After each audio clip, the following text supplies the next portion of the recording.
Hello ladies and gentlemen, it is currently Thursday, February 9th, 2012, and this is Day 9 Daily Something, 416, where we learn to be a better gamer. As long as I can remember to put on the correct number. In today's daily, it's going to be a very simple-ish one. It's one of those things that it's simple to see, but it was kind of hard to get there. In other words, the strategy that we're going to look at, it's easy to look at it, to copy it, and to just be like, derp, it works, and to not know why it works. So we're going to be spending a little bit of time focusing on that why so much. And other than that, it's going to be pretty straightforward and pretty fun. Ladies and gentlemen, we're going to be doing the 2 racks pressure in Terran versus Protosses. Before we hop into that, just want to note Fun Day Monday for next week. Submit to me a game where you play Terran and you lift off at the start of the game and land somewhere else. Simple as that. Easy peasy, Fabrizi, Parcheesi. Submit that to Monday at day9.tv. Newbie Tuesday, I'll just be beginning a new topic. There's no submission for that next week. It's all just cool.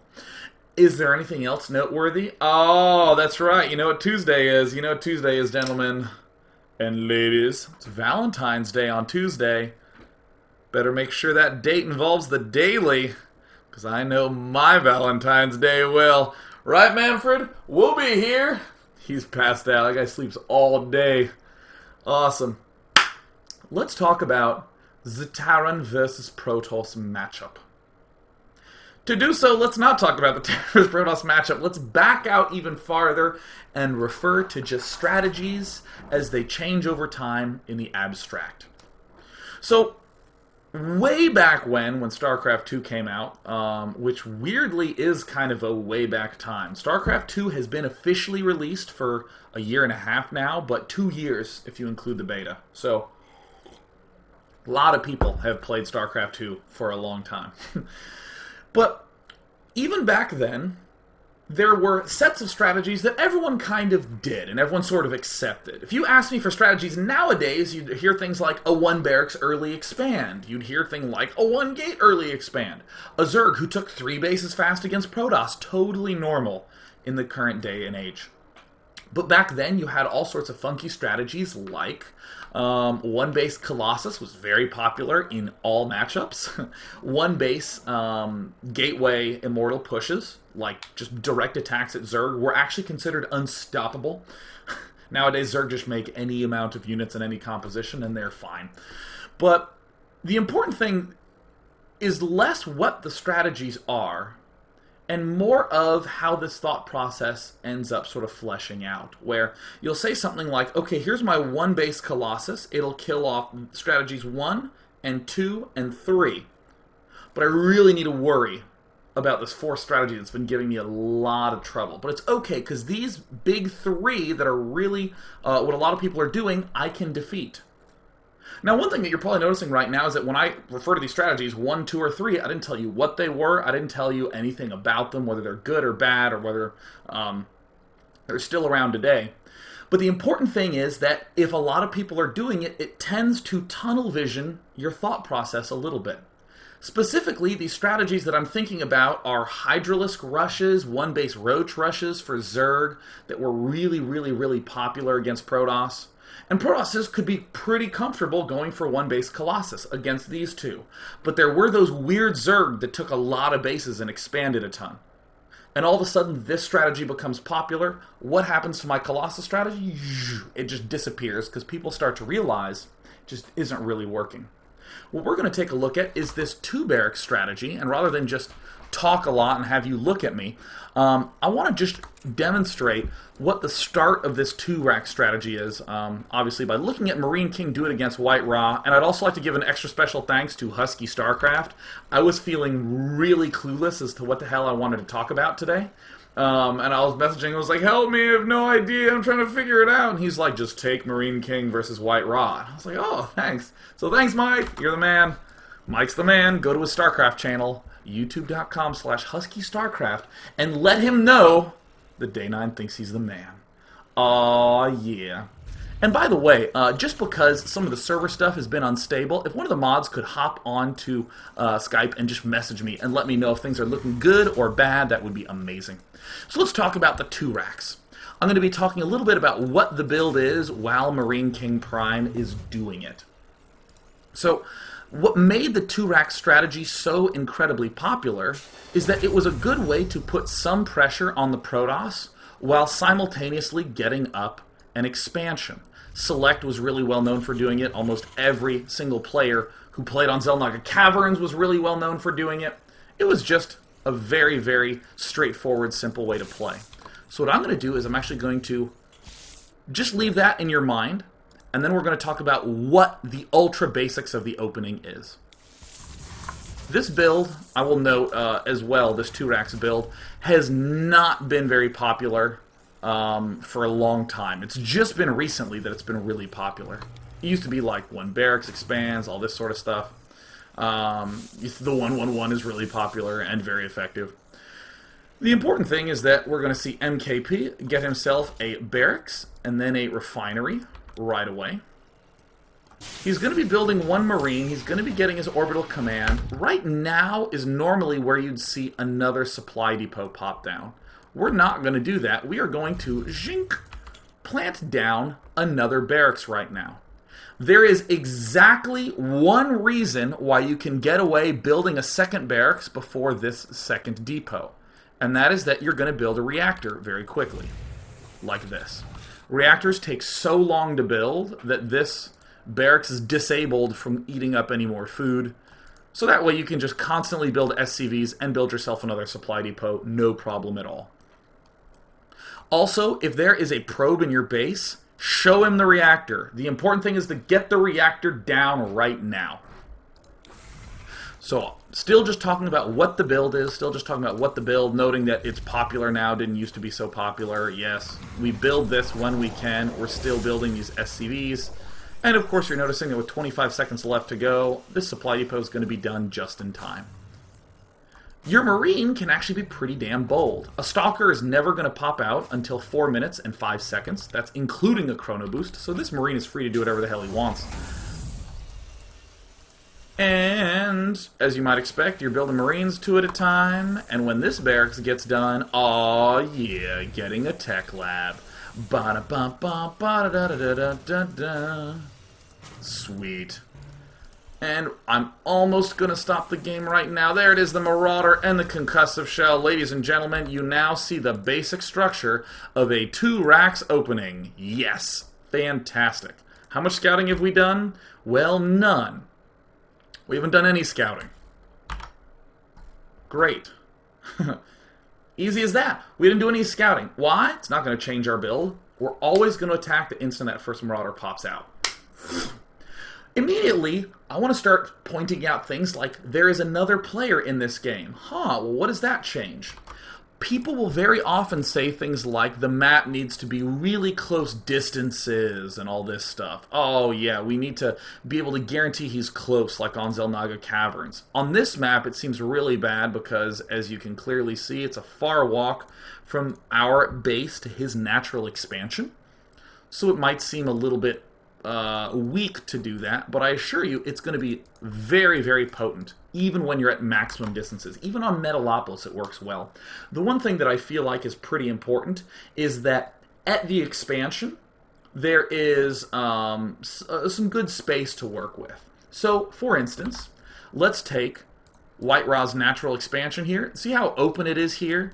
On Metalopolis, there's this much open space. On a map like Shattered Temple, there's this much open space. What are some maps, or like Daybreak? It's going to be really good. Maps where it wouldn't be so great.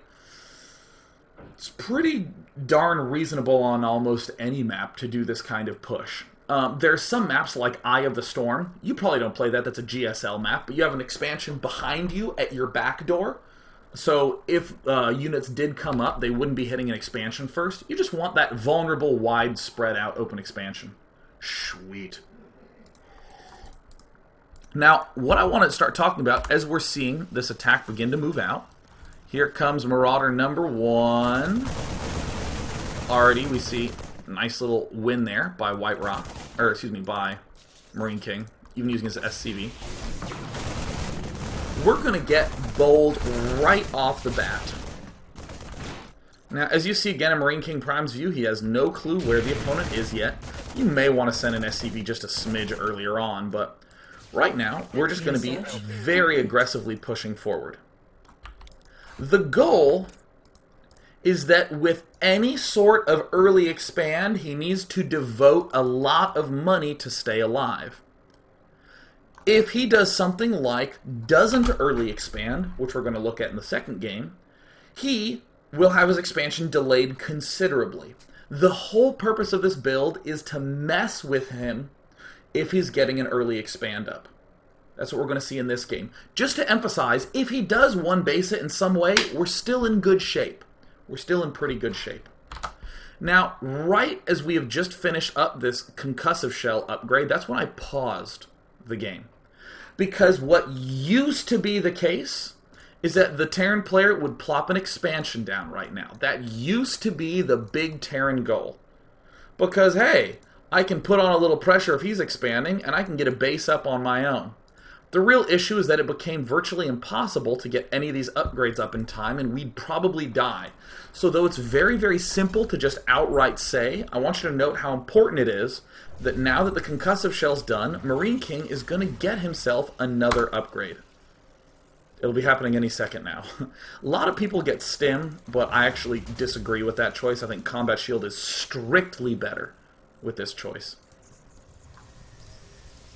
There's the combat shield going down. Again, combat shield going down. You're noting that, look at our SCV, he's ready to build. Look at our money, 160, 111. We're actually nowhere near close to be able to build it. We've been building depots, building SCVs, and all that good jazz. So you're noticing the timing of this. This troop arrives at this expansion right when Warp Gate finishes. Even with 2 or so chrono boosts, you're still going to get your Warp Gate units warping in after 6 minutes. Just after. So this is actually a great arrival time. Also, it's a very ambiguous period as to whether or not you should cancel. So I like this choice by MarineKing to pop in here and pick off a pylon or something like that. He doesn't actually end up getting it. But now what he's just going to do is start picking off some probes. This is a very successful version of this attack. We're obviously going to look at some more varying success cases in a moment. Already we've killed off a pretty substantial chunk of workers. This is the way that this build is ideally supposed to play out, is that you can get some pretty big amounts of damage against your early expanding player. But all of a sudden White Raw is going to start to get some good position on us, and we're suddenly going to begin to lose some headway a little bit. This is going to have to be a pretty big retreat. None of these barracks have ever stopped rallying directly to the front line. It looks like, oh yeah, they rallied right into the main base. And even though White Raw, I'll actually come back right to here, these little moments that we're going to see MarineKing maneuver his Marauders around are some of the most important for this build to work. It's very easy right now to begin over-retreating, to pull back for a second big round. But we see MarineKing will actually, with this small amount of units, still engage.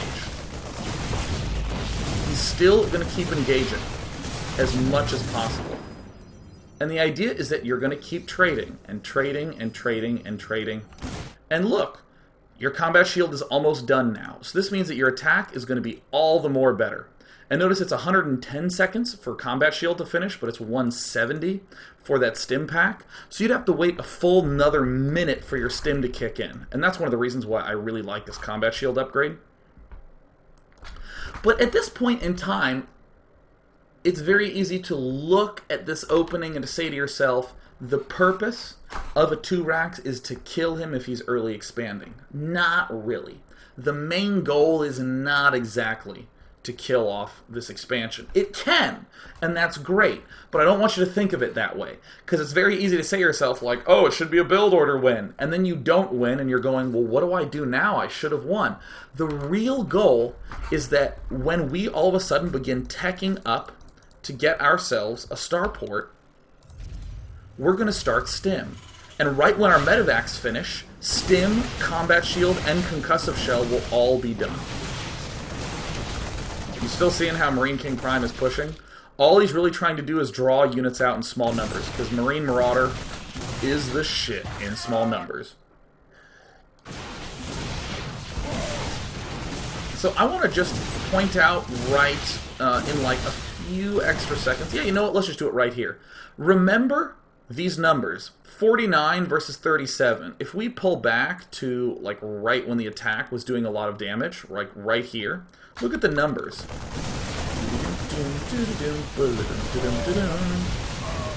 Alright, we were 49 to 37, now we're 45 to 27. Right now, looks like it is a better position than 2 minutes into the future. At 2 minutes into the future, it looks like White Raw's catching up. Hell, in the Resources Lost tab, yeah, White Raw has more, but, you know, it's starting to even up a little bit.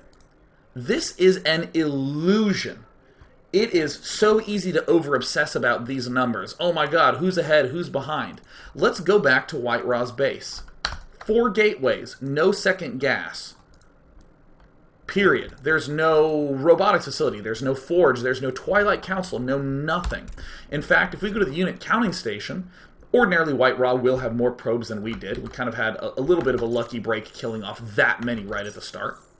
But this is very common to see. A big delay in tech. But meanwhile, back home in our base, we're already very close to medevacs. We're already very close to having all our upgrades done. So this refinery, by the way, got started right when our factory got started. Nothing too complicated. This command center was started whenever we had money for it after we got our combat shield started. Pretty simple stuff. Pretty straightforward. And we're seeing MarineKing still push, only when he's feeling completely and totally dead in the water is he going to stop pushing. And again, look at this. This is as even as the food count has ever been. You still might say to yourself, well, gosh, he really should have let up on this aggression. Not necessarily. That is not true, because White Raw still, the greatest tech accomplishment he has achieved in the last 2 minutes, is building an assimilator and not mining out of it. Ooh, he's starting a third one as well. White Raw's having to spend all his money building stalkers. So suddenly here, White Raw finally deflects the attack. There's a Twilight Council going down. But we already have 2 medevacs coming in. And I actually will briefly glide through this game. Yeah, I guess I will just go ahead and finish up this game before we end up taking a break. After MarineKing gets up his 3rd barracks and he's getting his +1, he's adding on more barracks. He's not going to do anything fancy like get a whole bunch of ghosts. This is a fresh refinery just out of the gate. Remember on Antigua Shipyard, this annoying thing where you drop up here and then unload and attack the front and pull back and drop up here? It's hard to make that really that effective in the modern day and age. But now, thanks to 2 racks, these sorts of drops that are normally so easily deflected in the modern Protoss vs. Terran era, suddenly, it's actually impossible for the Protoss player to split his forces up right. This is almost guaranteed to do huge damage. So let's close our eyes for a moment and envision a non-aggressive Protoss vs. Terran game. Very just slow. I'm going to early expand as the Terran and rush for medevacs, and you as Protoss are going to turtle, maybe get some Colossi and stuff. I want you just to envision that in your head for a moment. And in all the games you've seen, it kind of ends up being that the Terran player who wants to do like a drop at the back and an attack at the front, very common. We even watched Grubby deal with that against Sonki last week.